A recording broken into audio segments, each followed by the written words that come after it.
Okay, guys, I'm here to give my predictions for WrestleMania 36. A weird WrestleMania, because you're dealing with a two-night pre-taped WrestleMania from an empty performance center in Orlando, Florida, moved from Raymond James Stadium in Tampa due to, well, what's going on with the world right now. Now, I could have waited till after SmackDown to do these predictions. I'm not going to, because I really probably wouldn't have time to do them before WrestleMania started. And there's an hour kickoff for each night of Mania. So the combined runtime of this Mania with both nights will be 8 hours. Will be 8.5 hours. I wondered that was actually going to be the actual length of the non-chopped up two-night show. I mean, there's 16 matches on this show as it is. That's the same number of matches as last year's Mania. And last year's Mania ended up having more thought in it than half of this Mania. Anyway, let's start with some of the lower tier matches of WrestleMania. Starting with the one that makes absolutely no sense, that they just threw on here for, I guess, kicks and giggles. Alistair Black and Bobby Lashley. Alistair Black. They seem to have more they seem to want to do more of Alistair Black, and Bobby Lashley has been stuck in a go-nowhere feud with Rusev for the past 3.5 months, so Alistair Black. Otis versus Dolph Ziggler. Now, this is a match that, if the finish is what I suspect is going to be, would be much better with an actual audience, would be much better with an actual crowd. Now, some of my things might due to the fact that we really should, do some of these things with a crowd, but, I don't know. Because I'm predicting a taped show that's already in the can, so, And if you do know WrestleMania spoilers, don't tell me. Anyway, Otis and Dolph Ziggler. Logically, Otis should win here, but WWE doesn't always go for logic, but Otis should win here. In fact, I don't even think Dolph's won at Mania in any fashion, has he? I don't know. I think he's having his first singles match at WrestleMania, much like Kofi Kingston last year. So I'm gonna go with Otis here. Kevin Owens and Seth Rollins. Kevin Owens. I know they're going to position Seth to challenge for the WWE title next, but this would be interesting for Kevin Owens, because the storyline really is dictating that Kevin Owens should beat Seth Rollins. So, Kevin Owens. Elias and Baron Corbin. Didn't Baron Corbin kind of kill Elias last week on SmackDown when he Mufasa'd him? I guess apparently this match is still going on.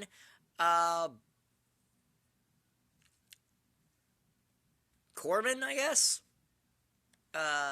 It's nice that Elias finally is getting his WrestleMania match. That's nice. The one-on-one ladder match for the SmackDown Tag Team titles. In match number 5 I have 11 more to predict after this. A match that was advertised as a triple threat match for the ladder match for SmackDown Tag titles, with John Morrison and Miz defending against both the Usos and the New Day, that has morphed and has become a singles match for the tag titles between John Morrison and one of the Usos. I don't know why the New Day isn't involved in that at all, but whatever. In this case, Morrison. Just basically, Morrison, yeah. If this was normal, and if it was a normal Mania, I would say the Usos, so that way they tie New Day, and then them and New Day have a final situation like SummerSlam. But this isn't a normal situation right now. And you still could do that when and if when everything can go back to normal for wrestling.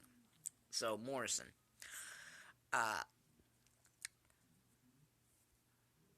Then we have NXT Women's Championship, Rhea Ripley and Charlotte Flair. Now, here's a tough match here, because what is WWE going to do? I can make the argument that giving Charlotte Flair the NXT Women's Championship is a good idea. When Charlotte was NXT Women's Champion before, she was phenomenal working with the 4 Horsewomen. And the NXT Women's Division has turned into a deeper division than that. In the 5 years Charlotte's been gone. But then there's Rhea Ripley, who this would really cement Rhea Ripley as a major player in the women's division.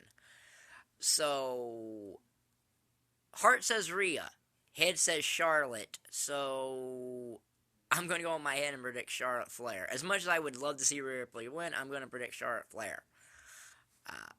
The Raw Tag Team titles. The Street Profits versus Angel Garza and Austin Theory. Now, this was supposed to be Andrade and Angel Garza, and if Andrade was in this match, maybe my prediction might change a little bit. But since he's not, I don't see them giving Austin Theory a championship on his second night on the main roster and at WrestleMania. So, Street Profits. The Fatal 5-Way Elimination match for the SmackDown Women's Championship. Bayley versus Lacey Evans versus Naomi versus Sasha Banks versus Tamina. Bayley, and I think Bayley and Sasha have a match at SummerSlam in Sasha's hometown of Boston, and Sasha beats Bayley for the SmackDown Women's Championship then. So, there we go with that. For the Intercontinental Championship, Sami Zayn versus Daniel Bryan. In a match that really could be good, provided how they're going to have Sami Zayn wrestle. Are they going to have him wrestle as a manager or as a wrestler? And also, there's a lot of stuff about what Brie Brothers said after Mania involving Daniel Bryan. So, I'm going to go with Sami Zayn. I don't think he should take the Intercontinental title off of him yet. So, I'm going to go with Sami Zayn.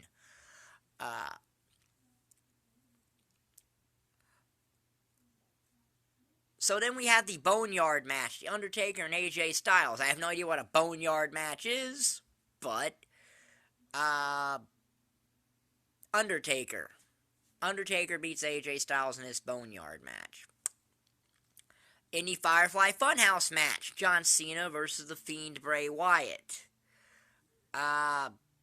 Logically, The Fiend should just destroy John Cena. But again, we're dealing with Vince McMahon, who's never been a fan of Bray Wyatt at all, going back since he's been around.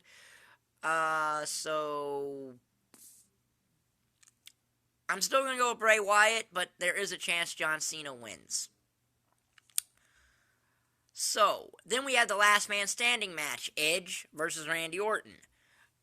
In what is the best overall angle the WWE's been doing since the Royal Rumble, and the second best is the Otis and Mandy situation. This is the only lock on this entire show. Edge. There's no reason I would think of that Edge does not win this match. Unless the WWE just want to troll Edge and troll people and have it be Orton. But Edge. Women's tag team titles. Those things are a thing still. The Kabuki Warriors versus Alexa Bliss and Nikki Cross. Alexa Bliss and Nikki Cross. Because I just think that that's probably what's going to happen. And they may break the Kabuki Warriors up.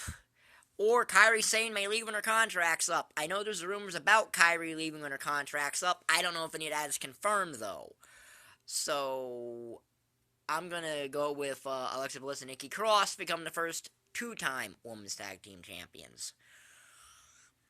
Raw Women's Championship, Becky Lynch versus Shayna Baszler. Shayna Baszler, clearly. The only reason to keep that title on Becky Lynch is for Ronda Rousey to take it off her. But if you're not going to do that, because I've heard Fox wants Ronda Rousey over on SmackDown, so if you're not going to do that, give it to Shayna, and then you can have Ronda beat Shayna if you want to. You can have Ronda feud with Shayna, which would be very interesting. But it would be a waste of everyone's time to bring Shayna Baszler up from NXT and have her job to Becky Lynch, who has held that title for nearly a year. Who's held the Raw Women's title for nearly a year. So, that would be a waste of everyone's time. So, Shayna Baszler. I think that leaves the two world title matches, right? The Universal and WWE title. I didn't write these matches down, But I think I got every one of them. I think. Uh, if not, well, there's going to be some matches I don't predict because this is just a weird show in general. But the Universal Championship, uh, Goldberg versus TBD, but apparently that TBD is Braun Strowman. Now, if this was Roman Reigns, Goldberg would lose. 100%. This isn't Reigns. This is Braun Strowman, who I dang sure know the WWE does not care enough about to give the Universal Championship to. And if they would have done that, it should have been a couple years ago. It should have been at least 3 years ago. And since they didn't do that, Goldberg. And then Reigns beats Goldberg at SummerSlam. Provided that happens, of course. And then we have the WWE Championship. Brock Lesnar defending against Drew McIntyre. Now here's the most interesting thing about this. My prediction is Drew McIntyre to win, because I think he will win. I think once he won the Royal Rumble, you had to have him win this match, because otherwise the Royal Rumble win would be pointless for Drew McIntyre, because this is your final way to actually do something very credible with him. But we are in an empty arena that's not going to have any fans, and really, this would really kill Drew McIntyre's WrestleMania moment if there's no fans there to watch him win the WWE Championship. So, while my prediction is Drew McIntyre, it would not surprise me if they have Brock Lesnar win. And then Drew wins at SummerSlam when there's fans. But my official prediction will be Drew McIntyre, who may already be the WWE Champion at this point in time. Who knows? So, that's my prediction for WrestleMania 36. I believe I got all 16 matches. And if I didn't, well, there's 16 matches on this show, and half of them, and I don't care about a couple of them anyway, but there you go. I don't know if there is going to be a kickoff match on this or not. They haven't announced any of these matches for either night of the kickoff, so I'm assuming these are all just going to be on the main show, and they'll just talk about matches for the hour that's there. So, if you like this video, like button down there, subscribe button is down there. My WrestleMania 36 review will be up probably Monday or Tuesday, and I'll cover both nights in one video. And then that'll follow with a retro review of Road Wild 1996. So, yeah, like button down, if you like the video, like button down there, subscribe button down there, and thank you for watching. Bye.